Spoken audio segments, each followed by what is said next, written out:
Shalom para ibu, nah, kebiasaan bapak ibu sekarang ibu semua. Shalom, apa kabar? Luar biasa, baik, kita percaya, puji Tuhan, kita percaya bahwa kita ada dalam kondisi yang baik-baik pada hari ini. Saya dikasih waktu 30 menit, saya hitung. Nah, jadi dalam kondisi yang baik-baik sebab Allah kita baik, amin. Ya, itu sebabnya kita mengalami kebaikan Tuhan dan kita juga akan menceritakan tentang kebaikannya dimanapun kita berada dan kemanapun kita pergi, Tuhan mengutus kita, amin. Jangan lupa, baiknya jangan diterima sendiri tapi diceritakan, diberitakan kepada setiap orang yang ibu-ibu temui.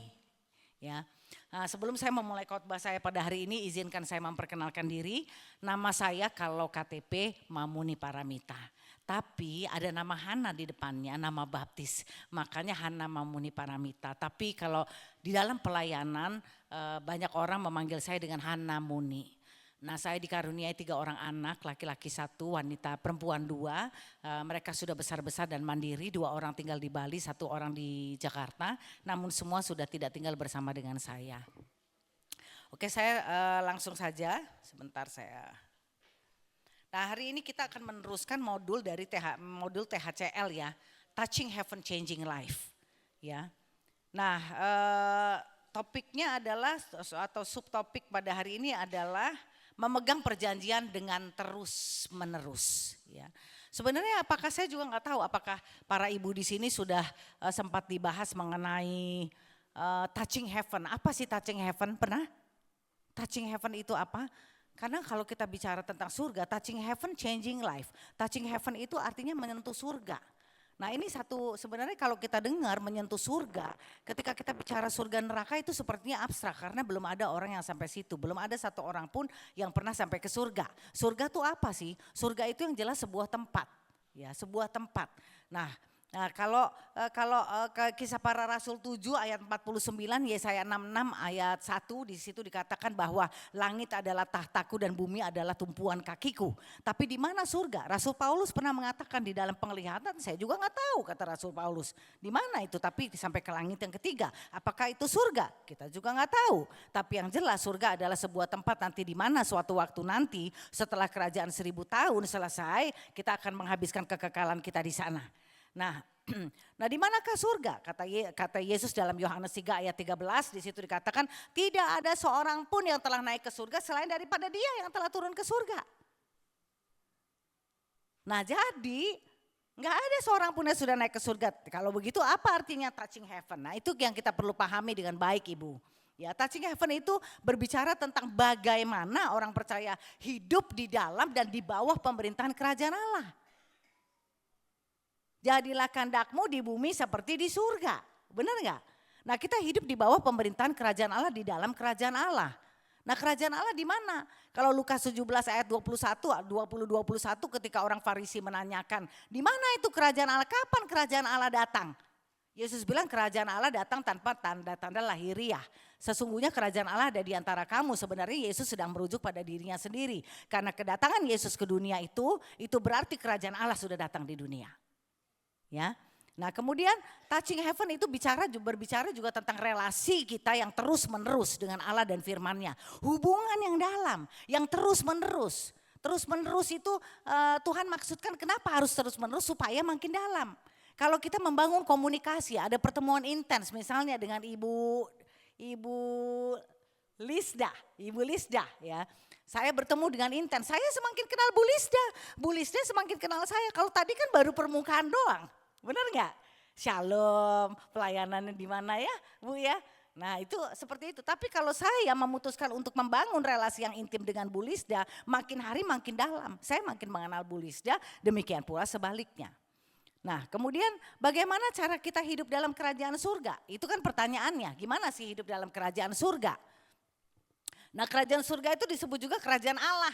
Yesus itu turun untuk memberitakan Injil kerajaan Allah. Nah kerajaan Allah atau kerajaan surga sama gak sih? Banyak orang masih bingung sampai hari ini. Kerajaan surga dan kerajaan Allah sama Ibu, ya tidak ada bedanya. Nah tapi kenapa ada perbedaan di dalam penyebutan? Saya kasih sedikit ya, kasih sedikit pengetahuannya. Ya karena begini, kalau di sepanjang Injil kerajaan Allah itu disebut 52 kali. Nah kerajaan surga disebut 32 kali dan hanya Matius. yang menyebutkannya. Kenapa? Karena orang Yahudi dulu dia membatasi, artinya bukan membatasi, menghindari penyebutan langsung kepada nama Allah. Karena nama Allah dianggap kudus, sangat kudus. YHWH, Yahweh. Nah, oke. Nah, terus bagaimana sekarang cara hidup dalam kerajaan surga? Dengan cara ibadah. Udah pernah ya pernah belajar kemarin kuasa ibadah ya? Kalau nggak salah ya, yang di dalam pertemuan yang keberapa tuh ya. Nah, mengenai ibadah, kenapa harus beribadah? Ibadah membangun iman kita. Ya, Roma 10 ayat 17. Jadi iman timbul dari pendengaran oleh firman Kristus. Artinya apa? Kita familiar benar dengan ayat ini. Artinya firman itu menciptakan iman. Jadi iman itu gak bakal tumbuh kalau gak ada firman. Makanya kalau orang bertobat ya, dia mau bertobat kepada Yesus, ibu harus menceritakan, menabur firman kepada mereka.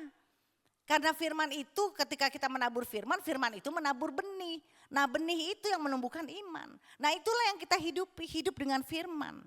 Nah, kalau bergaul dengan firman terus menerus, iman kita bertumbuh. Ya. Nah, ini kekuatan dari firman. Saya kasih sedikit ya rahasia mengenai mengapa kita hidup harus dengan firman. Kalau Ibrani 1 ayat 3 mengatakan bahwa Yesus itu menopang segala sesuatu dengan firman-Nya dengan penuh kekuasaan. Jadi segala sesuatu itu berarti semuanya itu ditopang oleh firman. Kalau ibu lihat di planet-planet sepertinya ngambang-ngambang aja. Ya, ngambang-ngambang aja.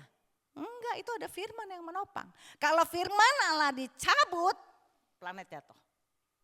Itu firman yang menopang. Jadi hidup kita juga ditopang oleh firman. Karena ingatlah bahwa kita diciptakan menurut gambar dan rupa Allah.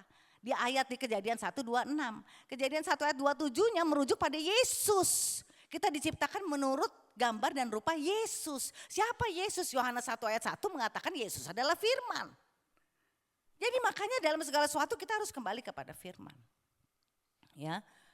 Nah, kalau kita bergaul terus dengan firman, iman kita bertumbuh. Baru kita dimampukan untuk hidup dengan tidak bergantung pada apa yang kita lihat, kita rasakan, apa kata orang, apa kata dunia, tapi dengan apa yang kita percayai tentang kesanggupan Allah untuk melakukan segala sesuatu, bahkan perkara-perkara yang mustahil dalam hidup kita. Amin. Nah, terus changing life. Changing life ini mengubah hidup. Mengubah hidup, jadi kalau ibadah itu harus bisa mengubah hidup. Kalau ibadah enggak mengubah hidup, itu tanda tanya besar. Sebenarnya ibadahnya benar atau enggak? Atau motivasi ibadahnya mesti dicek. Gitu, benar apa enggak? Ibadah itu harus mengubah hidup, changing life mengubah hidup. Nah, ini adalah output atau hasil yang terus menerus ketika kita membangun relasi yang terus menerus. Saya selalu ulang lagi, terus menerus relasinya. Dalam pemerintahan kerajaan Allah, dalam kerajaan Allah. Ini harus dibangun terus. Nah, kalau KBBI bilang terus menerus itu tidak putus-putus. Ya, tidak pernah putus atau berkesinambungan. Nah, jadi kalau kita menghadapi masalah hidup kita, Tuhan tolong dong, lepaskan saya dong, bebaskan saya dong, tolong beri jalan keluar, Tuhan saya udah gak kuat lagi. Kata Tuhan gini, saya lebih tertarik untuk mengubah hidupmu dulu. Berurusan sama hidupmu daripada mengubah situasimu. Jadi setelah engkau berubah, situasimu juga akan mengalami perubahan. Nah, Mazmur 105 ayat 8. Ia ini merujuk pada Tuhan, ingat untuk selama-lamanya akan perjanjiannya. Firman yang diperintahkannya kepada 1000 angkatan. Ini berbicara tentang kesetiaan Allah pada perjanjiannya. Yang kekal, yang berlaku untuk ribuan generasi. Kita ada di dalam ribuan generasi itu. Allah itu ingat perjanjiannya, kita paling demen, paling suka ngingetin Tuhan, benar gak? Ingat loh engkau sudah janji ini, ingat loh Tuhan, ingat gak janji yang itu, ingat gak bahwa Yesaya 53 ayat 5 bilang bahwa oleh bilur-bilurmu aku sudah sembuh. Ingat gak Tuhan bahwa engkau, kalau aku datang kepadamu, engkau akan memberitahukan kepadaku perkara-perkara yang besar yang tidak aku pahami, yaitu perkara-perkara yang tidak aku ketahui. Ingat gak Yeremia 29 dikutiplah semua ayat. Benar enggak? Yeremia 29 ayat 12 sampai 14. Kalau aku datang engkau pasti akan mendengarkan aku. Dan seterusnya di ayat 14 engkau akan memulihkan aku. Pulihkan dong. Aku ingat kata Tuhan. Pertanyaannya, kamu ingat enggak? Seringkali ujiannya kita ingat atau enggak ketika kita menghadapi situasi. Benar enggak? Situasi yang berat, kondisi kita menekan, kita ada dalam kondisi yang membuat kita tertekan. Lupa, mesti langsung cari jalan keluar pakai kekuatan sendiri. Benar enggak? Pakai kekuatan sendiri atau cari orang lain. Kena deh sama kita Yeremia 17 ayat 5 dan 6. Dikatakan terkutuklah orang yang mengandalkan orang lain dan atau mengandalkan kekuatannya sendiri. Di ayat 6-nya dibilang tidak ada keadaan yang baik yang datang padamu. Tapi di ayat 7 dan 8 diberkatilah engkau orang yang mengandalkan Tuhan. Gitu. Engkau seperti tanaman yang ditanam di tepi aliran sungai, nggak mengalami datangnya masa kering, walaupun panas terik ya, kemudian tetap menghasilkan buah. Nah itu seperti itu, ya. Jadi, bagaimana ibadah yang benar, ibadah yang sempurna? Yang pertama adalah mendapatkan janji atau perkataan Tuhan. Amsal 4 ayat 20 sampai 22, nggak saya tuliskan di situ, saya bacakan dengan cepat aja.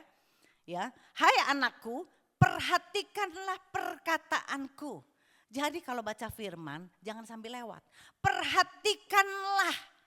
Jadi cermatilah, galilah perkataanku. Arahkanlah telingamu kepada ucapanku.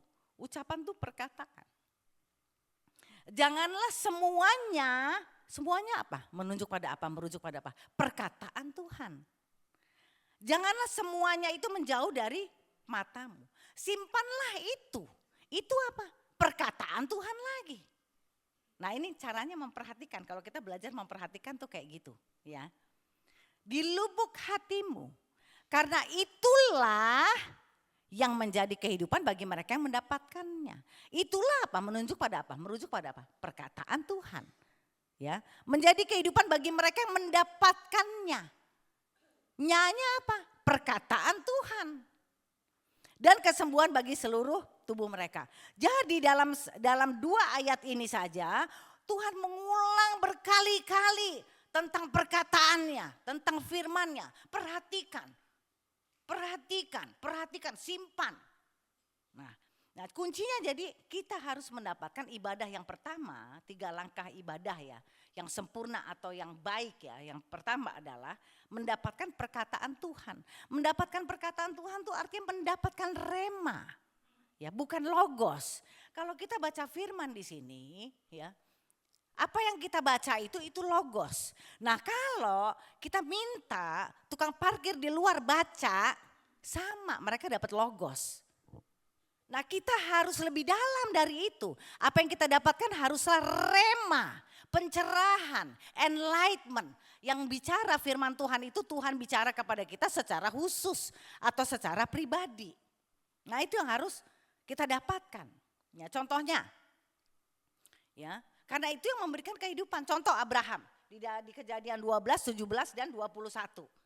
Di usia 75 tahun, Tuhan mengatakan kepada Abraham, aku akan memberikan kepadamu keturunan. Benar gak? 75 tahun. Abraham mendapatkan perkataan Tuhan. Ya. Lalu kemudian dengan ups and downs, baru di umur 100 tahun Ishak lahir. Ya, kita bisa gak dalam menantikan penggenapan itu jadi kenyataan kita ups and downs? Bisa banget. Bisa Ibu. Ups and downs, Tuhan udah janji begini, kenapa gak kejadian-kejadian? Bayangin Abraham nunggu 25 tahun. Bisa. Tapi bukan itu masalahnya. Ketika kita mengalami itu, cepat segera kembali ke Tuhan. Kepada apa yang dijanjikan. Nah itu akan digenapi. Ya. Lalu kemudian Petrus, waktu dia berjalan di atas air. Matius 14 ayat 28 sampai 29, saya bacakan di sini dengan cepat. Lalu Petrus berseru dan menjawab Yesus, ini mengenai Petrus ya di atas air. Tuhan, apabila engkau itu suruhlah aku. Petrus bilang gitu, suruh dong saya datang kepadamu berjalan di atas air. Petrus datang sama Tuhan minta, suruh dong saya. Terus Yesus bilang apa? Datanglah. Berarti Petrus mendapatkan perkataan Tuhan. Datanglah. Nah kemudian dengan iman Petrus mulai melangkahkan kakinya keluar dari perahu dan mendapatkan Tuhan, untuk berjalan kepada Tuhan. Nah itu mendapatkan perkataan Tuhan.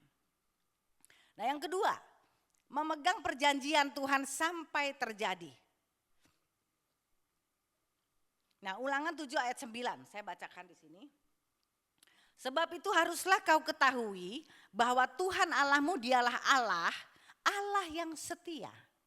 Yang memegang perjanjian dan kasih setianya kepadanya dan berpegang pada perintahnya sampai kepada beribu-ribu keturunan.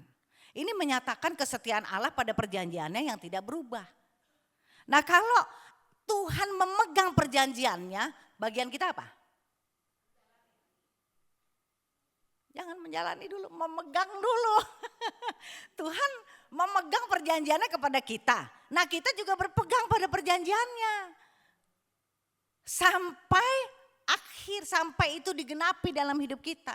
Jadi jangan goyah, kayak Petrus tadi kan, begitu ada angin bertiup, ya sempat baca ya, sempat tahu ya. Waktu angin bertiup ombak mulai gede dong. Mulai imannya, mulai dia meragukan kan, bisa gak ya, tenggelam gak ya. Terus mulai tenggelam, terus Yesus ambil dia. Nah itu seperti itu.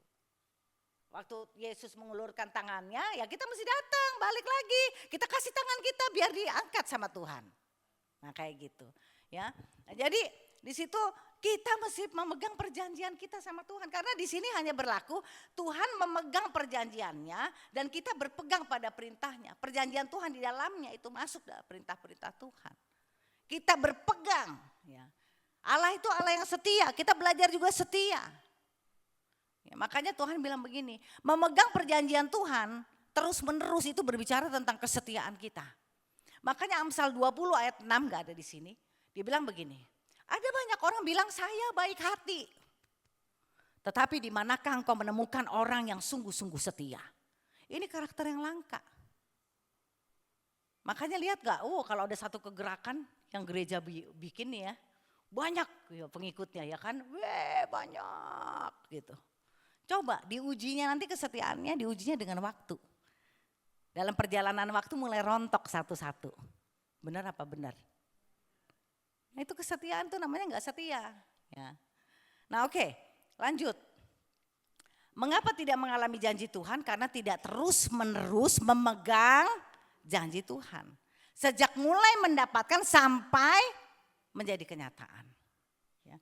Ini Matius 13 ayat 1 sampai 9, perumpamaan tentang penabur di situ. Ada 4 jenis tanah. Yang pertama tanah apa? Berbatu-batu. Kemudian tanah di pinggir jalan. Lalu tanah semak duri. Yang keempat tanah yang subur. Tapi hanya satu jenis tanah yang bisa menghasilkan buah 30, 60, 100 kali lipat. Itu tanah yang subur. Padahal sama-sama ditabur benih. Kayak ibu semua nih di sini, enggak tahu ada 100 ya? Ada kali ya? Ya. Ditabur nih firman, sama semua dapat. Hasilnya bisa beda loh. Hati-hati. Ini bicara soal itu.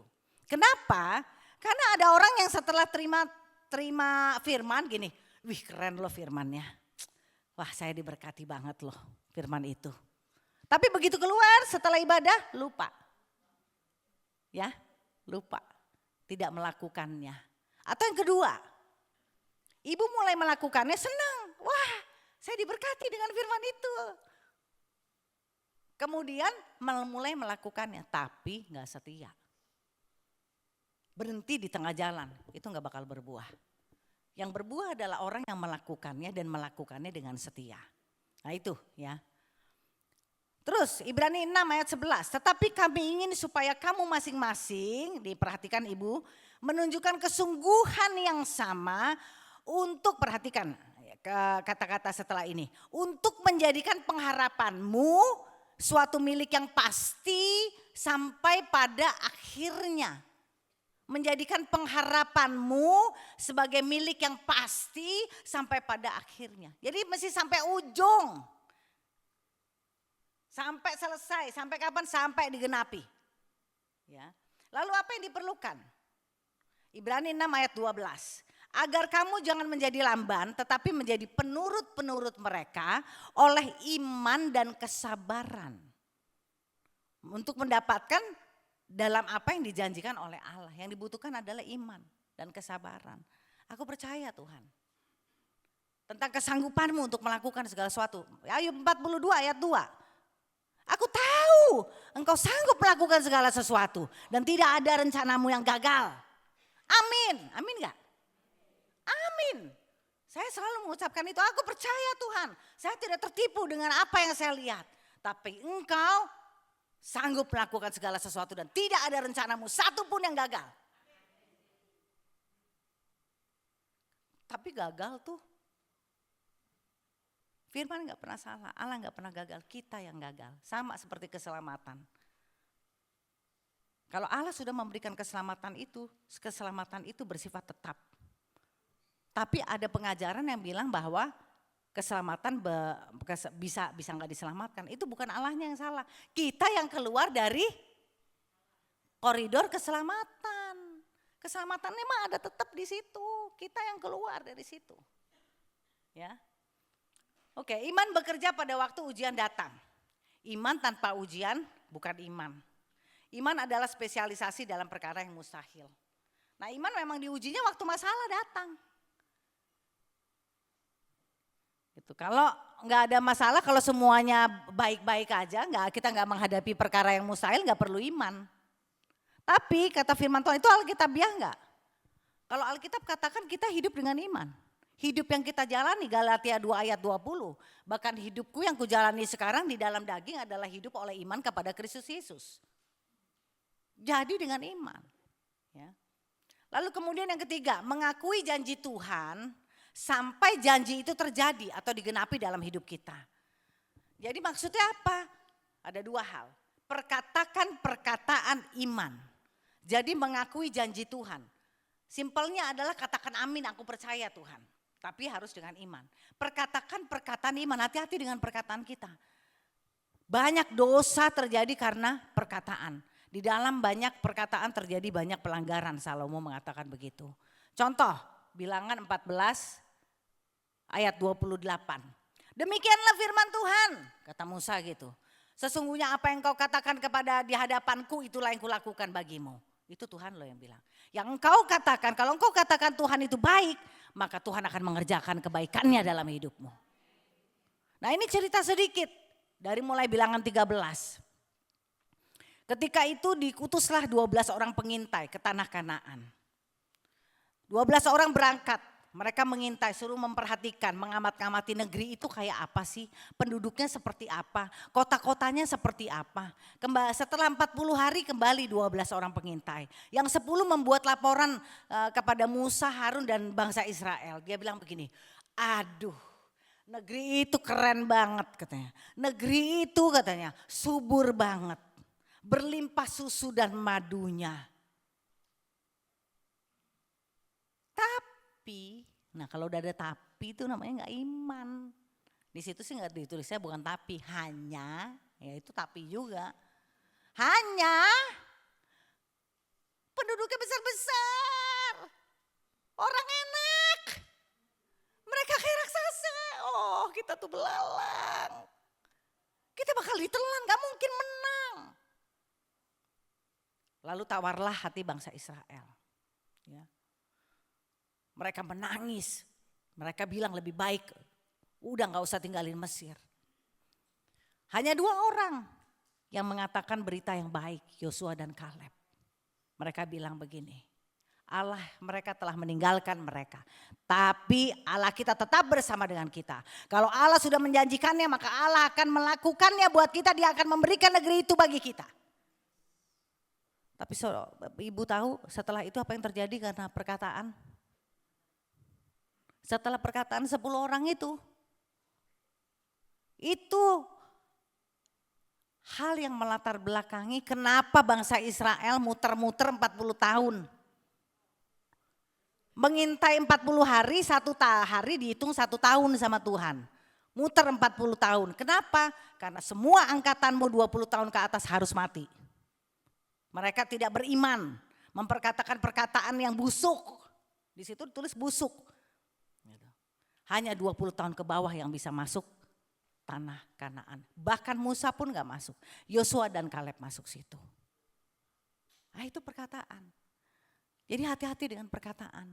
Kalau lagi sedih, lagi apa ya biasanya ya, problem ibu. Lagi punya problem sama anak. Nah apa sih anak gue nakal banget sih, heran dari dulu sampai sekarang gak pernah berubah. Jangan. Anak saya adalah anak yang takut akan Tuhan. Mazmur 112 bilang bahwa mereka adalah keturunan yang mujur. Yang berhasil dan beruntung. Keturunan orang benar dan saya orang benar. Anak-anak saya juga sudah dibenarkan. Anak kan berproses juga, kita aja berproses. Benar gak? Kok minta kita yang masih diproses, minta anak kita terus langsung aja. Gak pakai proses, enggak. Ya berproses juga. Ya. Lalu kemudian, Ibrani 4 ayat 4, karena kita sekarang mempunyai imam besar agung yang telah melintasi semua langit, yaitu Yesus anak Allah, baiklah kita teguh berpegang pada pengakuan iman kita. Lalu yang kedua, datang kepada imam besar, maksudnya gitu. Datang kepada Yesus. Yesus itu waktu mati, dia sudah menebus kita, semuanya dari hidup kita ditebus.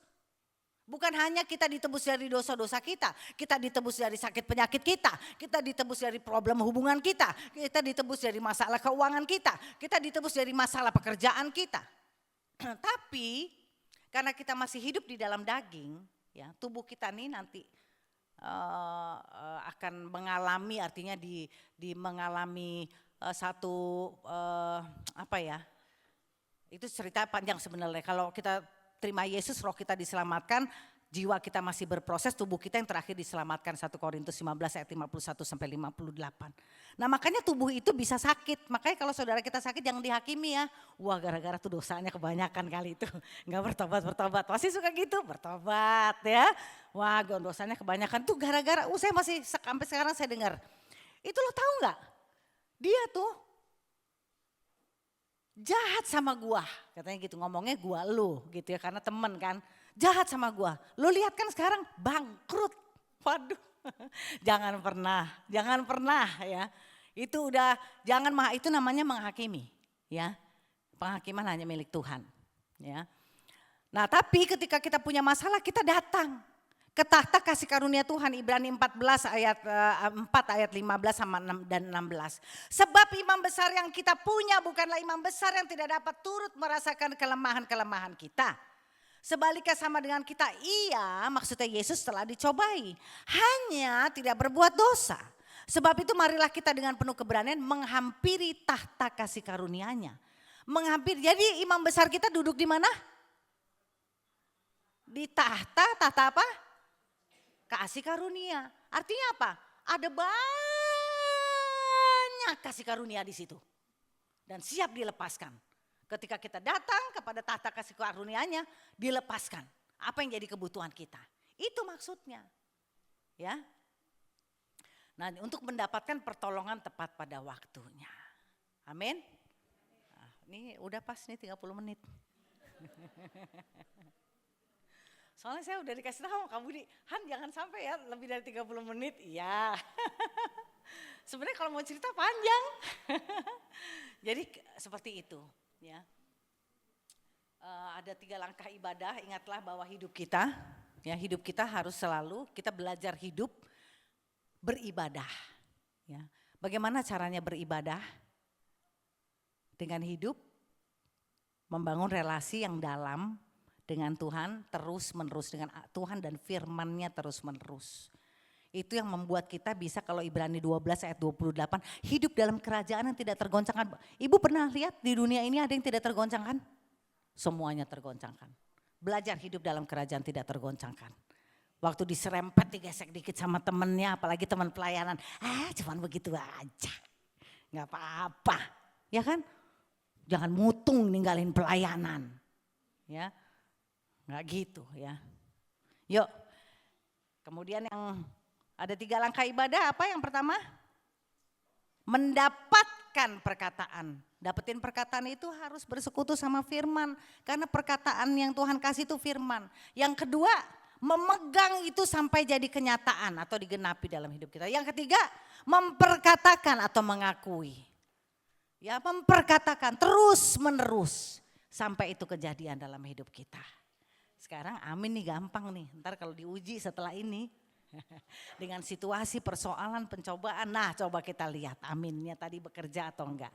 Mari kita angkat satu pujian, ini buat saya kan ya. Angkat satu lagu, ku percaya janjimu.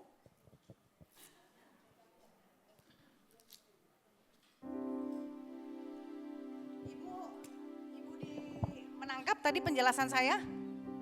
Menangkap? Ibu Amen. Diberkati? Amen. Gak enak kalau bilang enggak, masa bilang enggak. Soalnya Bu Hananya masih di mimbar. Saya berdoa supaya ini jadi rema.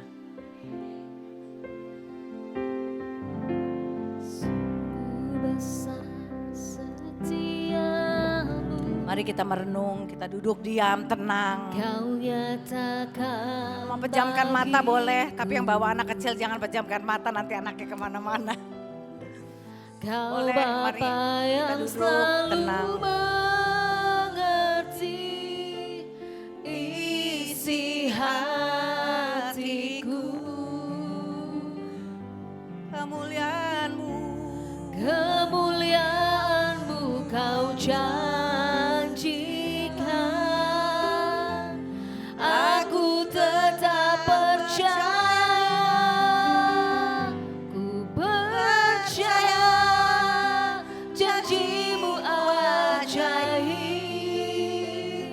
terukir dalam kehidupanku.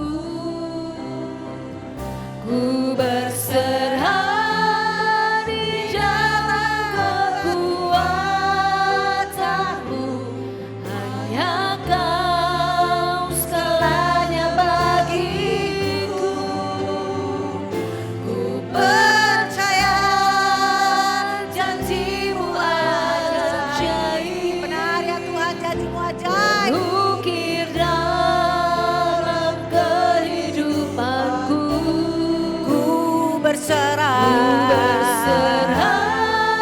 di dalam kekuatan-Mu, ku percaya.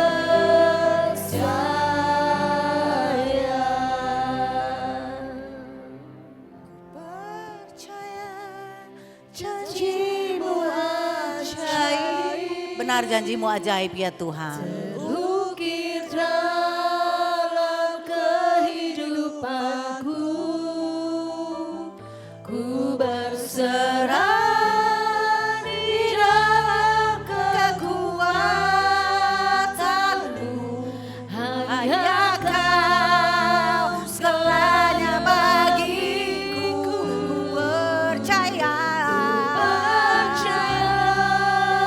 janji-Mu ajaib, terukir dalam kehidupanku. ku berserah di dalam kekuatan-Mu, ku percaya.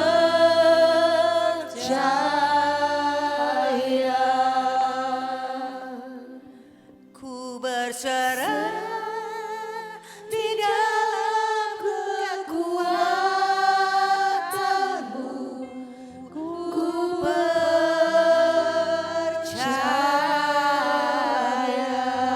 ku percaya.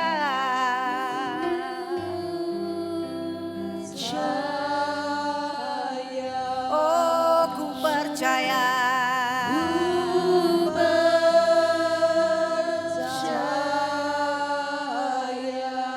Kita menyembah sebentar ya, sebentar. Haleluya. Ku percaya pada janji-janji-Mu. Ku katakan janji-Mu ya dan amin ya Tuhan. Aku percaya Kau Allah yang sanggup melakukan segala sesuatu, dan tak ada janji-Mu yang gagal. Kau Allah yang perkasa, Kau Allah yang kuat, Kau Allah yang berdaulat atas segala sesuatu. Oh, ku percaya. percaya. Iralabana mase. Oralabana masa. Inaralabana masa karalabana mase. Oh, benar ya Tuhan. Jika ada di antara kami Tuhan yang seringkali meragukan janji-janji-Mu, tambahkan imannya Tuhan. Tambahkan imannya. Supaya dan tumbuhkan imannya. Supaya Tuhan, iman ibu-ibu di sini bertumbuh terus. Dan mencapai satu titik di mana iman mereka memiliki iman yang mengalahkan dunia. Kaulah Tuhan, Kau kuat, Kau perkasa, Kau hebat dan ajaib. Ingat ketika Engkau mengatakan bahwa Engkau Tuhan ajaib, maka aku akan melakukan keajaiban dalam hidupmu. Itu Bilangan 14 ayat 28. Aku mengatakan Kau ajaib ya Tuhan, maka aku akan melihat keajaiban-Mu sepanjang jalanku. Ada di antaramu yang mengalami pergumulan. Tuhan, aku bergumul, ada hal-hal yang Engkau belum melihat jalan keluarnya. Katakan 1 Korintus 10 ayat 13, pencobaan yang kamu alami adalah pencobaan yang biasa, ini yang Roh Kudus taruh nih.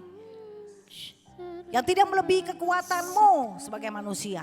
Engkau merasa bahwa kekuatanmu, engkau gak kuat Tuhan, aku gak sanggup menanggungnya. Tapi kata Tuhan, tidak, engkau sanggup menanggungnya. Sebab engkau menanggungnya bersama denganku. Tetapi aku ini setia. Dan ketika engkau dicobai, engkau merasa engkau gak kuat, aku akan memberikan kepadamu jalan keluar. Ucapkan firman. Rasul Petrus mengatakan jika ada orang yang berkata-kata, berkata-katalah tentang firman. Pencobaan yang kualami banyak Tuhan, berat tak tertanggungkan. Tapi firman-Mu berkata, Kau telah memberikan kepadaku jalan keluar. Amin gak? Ya dan amin. Allah tidak pernah gagal melakukan segala sesuatu. Ayub 42 ayat 2. Aku percaya, aku percaya, aku percaya. Kau Allah yang tak pernah gagal. Amin. Katakan terus. Ada engkau yang bergumul tentang anak-anakmu. Mungkin kurang takut akan Tuhan. Ada? Ada di sini? Katakan. Mereka keturunan ilahi. Maleakhi 2 ayat 15. Diciptakan menurut gambar dan rupa-Mu. Mereka telah Kau berikan roh takut akan Tuhan. Maka aku akan melihat sepanjang hidup mereka akan hidup takut akan Engkau ya Tuhan. Engkau mengalami pergumulan dengan suami, ada ibu? Kayaknya engkau gak cocok amat, ngomong ini salah, ngomong itu salah, konflik melulu. Nah ada yang ketawa, si ibu berarti benar ya Bu? Hah? Bilang, Engkaulah inspirator terbesar buatku. Ketika Kau mempersatukan aku dan suamiku. Kaulah Allah yang mempersatukan. Dan Tuhan, Engkau punya rencana yang besar. Supaya aku dan suamiku hidup. Aku dan suamiku tidak dipersatukan Tuhan karena agama yang sama. Karena Tuhan tidak membawa agama. Dipersatukan. Supaya aku hidup sehati, sepikir, berimankan, bertuhankan yang sama. Sebab itu konflik tidak akan pernah bisa memisahkan aku dengan dia. Engkau telah turun ke dunia dan menebus segala masalahku, konflikku dengan suamiku. Kau lepaskan kasih karunia-Mu untuk memulihkanku dengan pasanganku. Katakan itu firman. Tadi firman-Nya udah dikasih. Maka kata Bilangan 14 ayat 28, aku akan bekerja di dalam hidupmu. Aku akan melakukannya. Demikianlah firman Tuhan. Sesungguhnya apa yang kau katakan di hadapanku, itulah yang akan kukerjakan di dalam hidupmu. Amin. Ada yang bergumul dengan pemeliharaan. Jangan putus asa, jangan menyerah. Karena Tuhan berjanji, aku adalah Allah yang memeliharamu. Ucapkan, aku percaya Tuhan, Engkau Allah yang memeliharaku. Kurang-kurang duit dikit gak apa-apa, tanya sama Tuhan. Saya selalu ajarin, kalau ada masalah sepertinya, itu tandanya Tuhan lagi apa? Calling us back, lagi panggil kita balik. Supaya kita deket-deket sama Dia. Ya, jangan lihat masalah itu jadi musuh. Masalah itu justru sarana untuk mendekatkan kita kembali ke Tuhan.